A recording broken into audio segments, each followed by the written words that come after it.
back to my vlog. I am here today talking about anxiety and specifically how anxiety is helped by adding fitness into your life.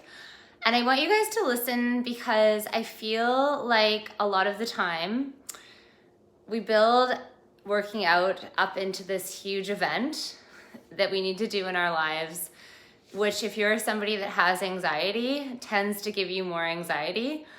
And it's this whole curse of the cycle of fitness. And I hope today, by you guys listening to what I have to say, it will just shift your perspective a little bit in terms of how you can look at fitness as being part of the solution to your anxiety, and as how you can look at it as a motivator to work out, knowing that that workout will help shift your entire day.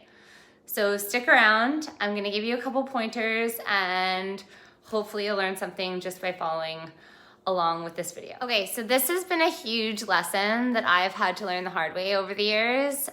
As being a personal trainer, I feel like you can always be doing more. It's just part of our culture. You know, we're supposed to be the most fit people. We're supposed to be the ones that are working out all the time. We're supposed to be the good example. And I've had to learn for myself that there are days that I just have too much anxiety to push myself. And one of the lessons that I've learned is just that any type of movement will help. So I think on a very base level, just wrapping your head around that and the fact that it doesn't have to be you going to the gym. It doesn't have to be you doing a strength training routine. So maybe that feels too much.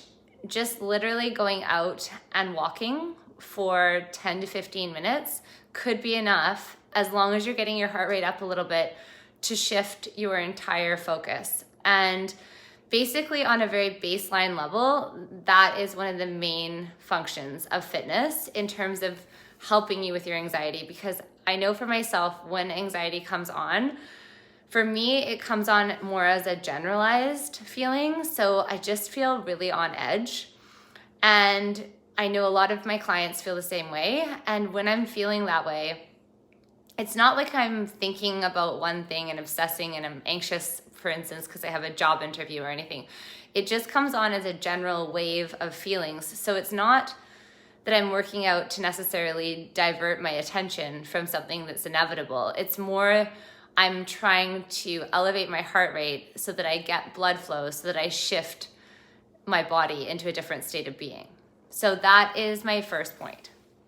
All right, let's talk a little bit about the types of activity you should be doing in terms of anxiety. So this is something I've done a lot of thinking about over years of training clients. And one of the reasons I think personal training specifically works really well, as long as you have the right trainer, is that they're kind of reading your energy level. If they're doing their job properly, they're kind of matching your workout to where you should be that day. And I think not knowing necessarily where your workout is going to go next works really well. Obviously, personal training is expensive. It's not for everybody. But the next thing that I think would be really good in terms of getting out of your head would be to enter into a group fitness class. This would be something that I would do when I was having a lot of anxiety. I would go to a soul cycle class and it would just get me out of my energy. I would be in a room full of other people, and for me, that was what worked. But I'm just giving you these examples as things that I've tried and things that have gotten me out of my head. Sometimes I think going to the gym by yourself, if you're anxious, and then trying to put together a fitness routine is just sometimes too much. So finding a YouTube video on your phone that you can follow, so you're not having to come up with the routine yourself. You're able to kind of get out of your head a little bit. These are all just strategies to kind of troubleshoot getting out of your head, moving into a different energy, and just trying to find something that flows really well with your energy level that day. So if all of those things sound like too much, I would encourage you to literally do anything that gets your heart rate up. So you could climb a whole bunch of stairs. I don't care. You could skip rope in your living room. You could do jumping jacks. I don't know. You can walk, you could run, you can ride a bike. Basically, you can do yoga. Literally, if I'm giving you examples of things to do, you can do anything. But one of the reasons I was suggesting kind of the first options is it's just the easiest way to get out of your head is to have another person involved in the experience. So if you don't have a trainer and you don't feel comfortable going to a group fitness class, I encourage you to maybe walk with a friend, or like encourage you to like participate in some sort of group if you're finding that working out alone isn't really doing it for you. But maybe you're introverted. Maybe just going for a walk by yourself will be enough to shift your energy level. The main point to all of this is that anything that gets your heart rate up is going to help with your anxiety. So experiment with some different things. Nothing that I'm suggesting in this video is different than what I would normally recommend to anybody starting a fitness routine. But specifically on the days that you feel anxious, I just want you to be a little bit kinder to yourself, and maybe don't force yourself to go to group fitness if it doesn't feel like the right thing to you.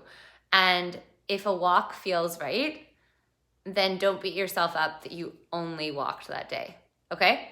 So that is my point. Okay, so let's talk a little bit more about how. How does exercise help? So I've already kind of spoken about it today, but on a very base level, if you're anxious about a fight you had with your boyfriend, or a job interview, as I used before, we all have that circular thinking pattern, and it's just going to keep happening in your brain unless you do something about it. So for me, exercise is often the thing I grab, just to, even just go for a walk or get out of your own head.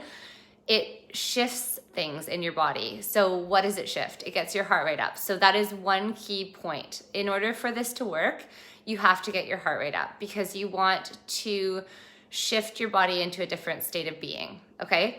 That will change your brain chemistry. So I'm not gonna get into all the hormonal shifts that happen when you get your heart rate up, but the very base thing that happens is you get your serotonin levels up, and that will give you kind of that little bit of a high feeling, and it works every time. It'll get your mood up. So just a little bit, It works also very well for depression, but knowing that that is something that's gonna come out of your workout is sometimes often enough to actually move. So just knowing that's gonna be a thing. It'll decrease your muscle tension. So if you're somebody that tends to tense up when you have anxiety, just moving and getting your blood flow going will reduce some of that tension. That's point number 2. Another cool thing that happens when you work out is it activates the frontal regions in your brain, which work for executive function. So basically what that does is when you're perceiving a threat, like our fight or flight response, right? When we think that there's something threatening out there, which is often the case of anxiety, unless it's generalized. But if you have that type of anxiety where you perceive a threat and your body is responding in an anxious way to that threat, activating those frontal areas of your brain through exercise will reduce the anxiety. So in terms of those few little shifts that happen in your body, that is generally the how of how exercise tends to shift your anxiety level. My last little bit that I want to talk about is how much is necessary. So that's often a thing that I talk a lot about with people, just in terms of exercise prescription in general. And we all know that generally most of us are not moving enough in a day. But if you can build exercise into your routine in a way that's sustainable for you, it does, with time, build up your tolerance to anxiety. Like, I really notice the weeks that I don't get my heart rate up, I tend to have higher anxiety. And it's just who I am. It's a condition that I have. And if you're watching this video, you probably are watching it because you have anxiety too. And I think we all need to be talking about these things more, which is why I'm doing this video. And that's why it's going to be so basic and I'm not editing it a lot, because I was giving myself anxiety about editing this video and having the most fabulous vlog right off the get-go. And I was like, you know what? I'm just going to come on and talk to these guys about anxiety, because this is what I want to talk about. And it's not going to be the fanciest vlog you've ever seen, but this is my opinion. And if it speaks to you, I hope you get something out of it. But literally me doing this vlog right now is an analogy for you moving your body, okay? It doesn't have to be the fanciest thing. You can literally just show up. You can go walk. It can be 5 minutes long. It can be 10 minutes long. You can do some deep breathing. But with all the points that I went over today, I encourage you as a synopsis to get your heart rate up, to do something that brings you joy versus stresses you out more. So I know if you're somebody that really hates fitness, this might be hard to do, but walking in nature or by the water, if you have it available, probably isn't horrible unless it's pissing rain like Vancouver. But biking, walking, going to the gym, if that is something that brings you joy, yoga, even some stretching would really help. But you're gonna have to find that perfect prescription of what works for you. Try some different things. But I encourage you to enter your workouts with a more open mind in terms of, this is something that I'm doing not only for my physical health, but for my mental health. And I just want you to sit with that thought and see if that changes your motivation. See if that changes why you would go to the gym or why you would go for a walk. And I really, really hope that it'll give you food for thought. And that's literally the whole point of this vlog.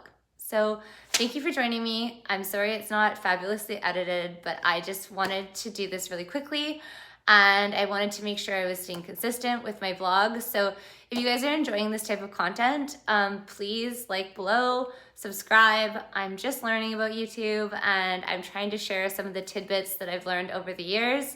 And I want to see more of you. So come next week.